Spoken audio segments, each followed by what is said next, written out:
জিয়ন Jungkook তোমার মতো মেয়েকে নিজের লাইফ পার্টনার চুজ করবে? But Jungkook, call me professor Jion. Professor Jion, আপনি নিজেই তো আপনার মম ড্যাডকে পাঠিয়েছিলেন আমাদের বাড়িতে বিয়ের জন্য।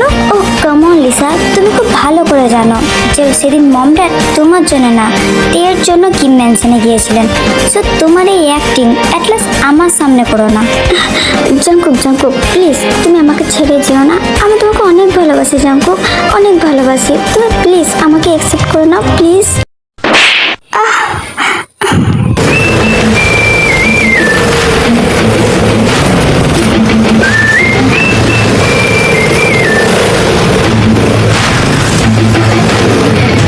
তোকে বলেছি না তোর এই নোংরা হাত দিয়ে আমাকে টাচ করবি না।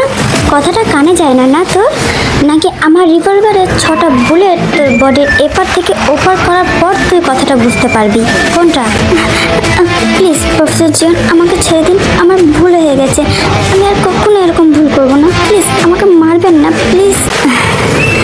আজ তুই শুধু আমার প্রাণ পাখির বোন বলে বেঁচে গেলি।